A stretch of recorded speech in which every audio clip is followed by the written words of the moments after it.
to the show. I'm your host, Rick Ritter, here kicking it with head football coach Isaac Collins. And we got a great show lined up for you today with a bunch of guests coming on, including defensive back coaches Jack Merzinski and Coach Roosevelt Williams, along with the impact players of the game from the Saturday's big win for the Pride.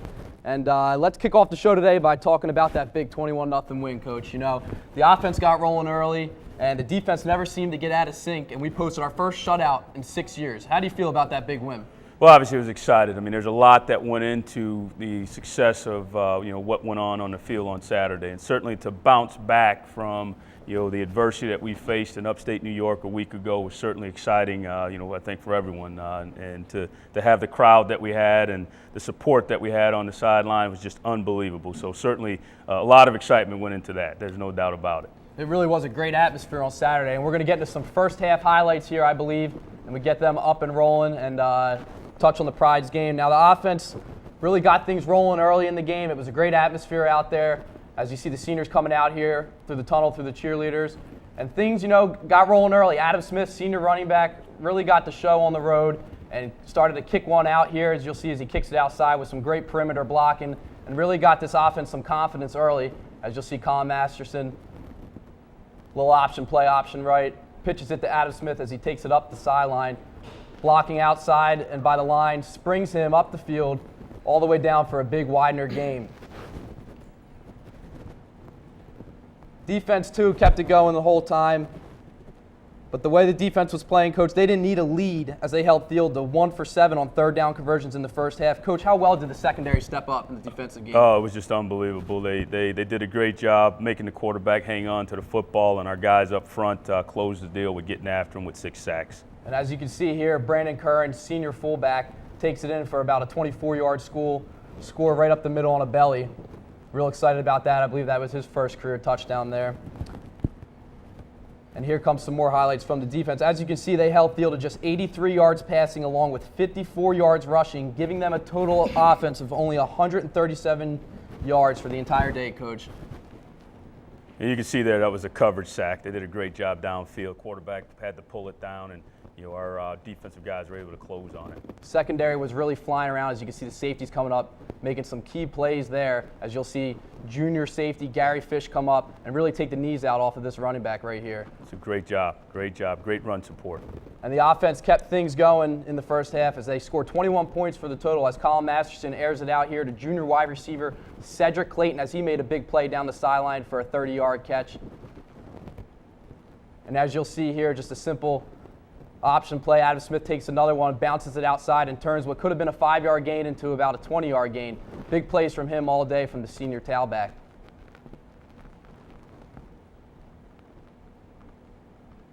And as you'll see here, Colin Masterson rolling out, hits senior tight end Mike Penna as he tries to go airborne over top. And I was actually joking around telling him that was going to be his new Facebook picture, Coach. And he did get a nice picture of that one. And then as you'll see here, Colin Masterson, there was a little debate about whether or not he was going to keep this ball or hand it off, but he definitely wanted 6 for himself as he scores his first career Widener touchdown right there. And you'll see here as the second half is winding down, Colin Masterson checks back and keeps the play on as he gets ready to see the blitz come in a little bit here. As the linebackers drop down and leave junior wide receiver, that is, Justin Horning wide open as he walks into the end zone for a 24-yard touchdown right there.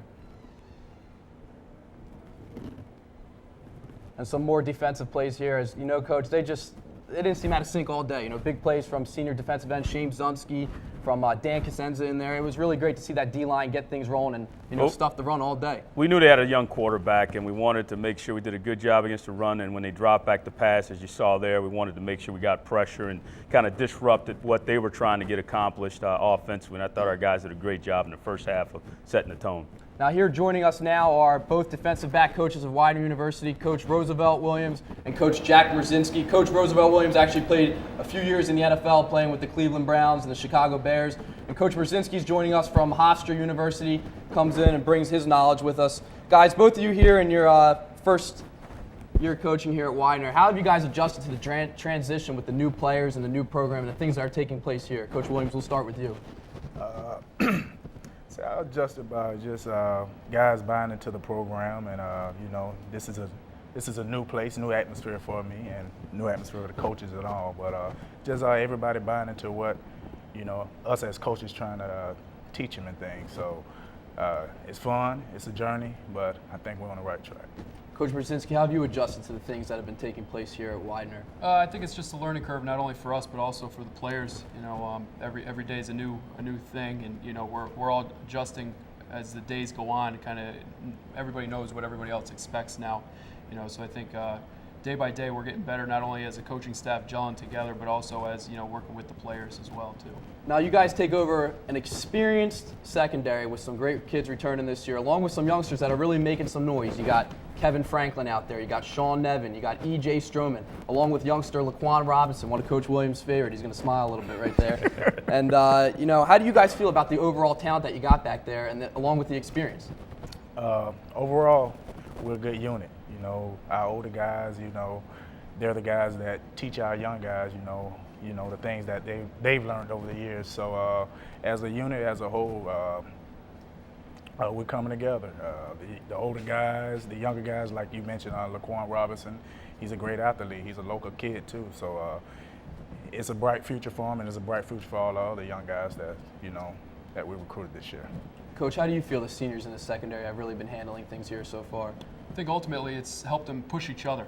I think the seniors couldn't come in and be complacent. They had to know that they had to prove themselves again, not only because it's a new coaching staff, but also because there was young guys behind them that wanted to play just as bad as they did. And I think most of it did with open arms, where they wanted to teach the younger guys the best way of doing things around here and what to expect, as playing college football compared to playing high school football.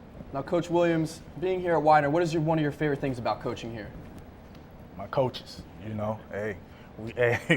we have that chemistry. We work day in and day out, late nights, just trying to bring that winning tradition back to Widener. So for me, it's the coaches. Without them, times are hard, but without them, it would be harder. So my coaches, they keep me going. They keep that energy, that monster drink that they tease me about drinking every day. So my coaches. Now, Coach, you came from a well-respected program like Hofstra. Obviously, some great things going on there. But talk about some of the great things that are going on here at Widener as well. I think there's a lot of good things. There's a lot of good talent here, and I think the facilities are great. And I really do believe that everybody's pushing for the same goal. And I think coming to work every day, it makes my life a lot easier, as well as some of the other coaches, because we're working with guys that really want to succeed, not only on the football field but also in life. So I think it makes my job easier as a coach, knowing that, and they're just as frustrated as sometimes I might get as if they make a mistake or something like that. So they want to improve every day, just like we do as coaches. Now, Coach Williams, can you touch on some of the player relationships that you've built so far? You come from the NFL. That's a big thing for some of these kids. How are they benefiting with the stuff that you've learned over the years and your experience of playing football? I think they benefit a lot. I've learned a lot, by playing at the highest level you can play this game at, and I just try to, give it to my guys. And week in and week out, they pick up on the little things that I try to coach them up on, and hopefully, they'll pick up on it this week, because as a coach, me and Jack, we're expecting some big things from them. So it's beneficial. Coaches, we appreciate you guys taking the time to come on and be special guests for us today, and we hope to see you back here in the future. Thanks for having us. No problem. All right, I think we're going to get into some second half highlights here, back from Saturday's big 21-0 win against Steele. See if we can get these up and rolling right now. Into the second half here. Now, the offense pounded Thiel's defense for 21 points in the first half, leaving the rest up to the defense. And it was the same result as the first half, which was nothing but trouble for Thiel trying to move the ball downfield. Coach, Widener's defense held Thiel to just 4 third down conversions all game, along with a 53% completion rating. How do you feel about that? You got to be excited about that. I think you're definitely excited. Anytime you set goals, and one of the things we talked about all week was getting off the field on third down, and it doesn't get any better than that. They did a tremendous job all day of shutting them down on third down and really kind of setting our offense up with pretty good field position. Now, Coach, overall, as you're looking at these great highlights from Saturday, what are some of your key thoughts on the win, putting us at 1-1 and getting your first win as a head coach here at Widener University? Well, I think there's a lot that went into me becoming the head football coach here. There's a lot of people behind the scenes that did a tremendous job in the process of finding the right candidate, and certainly we've put a lot in a short amount of time. The coaches, the players, the support we've gotten from the administration. So I don't think I can wear just one burden on my shoulders in terms of this win. This is shared with the university. This is a special win for everyone, I think, everyone that supports our football program and our football family. So I was definitely very pleased for our administration, our fans, our alumni, and our players. As you can see here, Coach, we're singing our new fight song right here. I'm not sure if too many guys were excited about this because they don't like to sing, but it was a good time, and I think the fans loved it, and this will be going on after every Widener home game. Am I correct? Yes, sir. We're looking forward to doing this and building on this as a new part of our tradition, and we got some guys got to work on their singing a little bit, definitely. And there's no doubt, Coach, getting a big win like this, it starts with the preparation throughout the week, and there was very easy to say that we were flying around last week in practice. And, the defense looked like they were going to come out and really make it hard for Thiel to do just about anything. And the offense looked like they were starting to get some confidence and really get things rolling. Talk about our preparation from last week. Well, I think it was great. I think there was a lot of folks that really kind of felt like we were, kind of fumbling around a little bit against Alfred. They knew we had a good football team. They knew we had good players, but we just, for some reason couldn't get it all together. And I think during the course of the week, guys just kind of slowed it down a little bit, and they really just kind of said, all right, let's just take this thing one step at a time, And I think from the seniors on down, everyone kind of followed suit, and that's really what led to us being able to go and perform the way we did on Saturday. Now we got some key players from Saturday's big win against Thiel. Joining us today is Offensive Player of the Game, Justin Horning, wide receiver, along with sophomore defensive end, Chad Gravenese. And Justin, we're going to start with you. Offensively against Thiel, it seemed like we had anything we wanted with the pass game. You ended the game with 3 catches for 60 yards and a touchdown. With the passing game attack on point, we had our choice of screens and deep balls, whatever we really wanted. How did the offensive unit pull together and gain some confidence and really get this thing going on Saturday? We pulled together great on Saturday. It was the first time in a while that we kind of finally got everyone on the same page. Our practice last week was definitely the key to that. Okay, Chad Gravenese, you're with us today as well. You were the special teams player of the game, making some big blocks and big hits. I see you smiling over there. And you ended the day with 4 tackles and a big sack as well. When special teams is on point, how big of an asset can that be to helping our team win? Oh, it's a huge asset to the team because, special teams, they're momentum busters or they're momentum creators. And we definitely created a lot of momentum in the game. And they definitely control field position, which is big for the offense and defense. And we definitely set the tone of the game. And there's no doubt that we spent a lot of time on special teams during the week with Coach Brzezinski. How do you feel like that preparation has helped us? Oh, it helps a lot. We always have special teams between indie periods, between circuits. We're always working special teams because they're such a huge part of the game in the transitions from offense to defense. It's not all about offense to defense. Special teams definitely sets all that up. Now, guys, we got a difficult matchup coming up this week. Coach, Ithaca Bombers are coming into town from New York. 2-0 right now, ranked just outside the top 25. They're always known for having a solid program back in the years. Right before Mount Union got to the top, they were always at the top. How do you feel that we're going to match up against Ithaca coming in this week, and how do you feel that our team's going to respond to trying to go 2-1 before conference play ends? Well, I think there's no doubt our guys will be excited.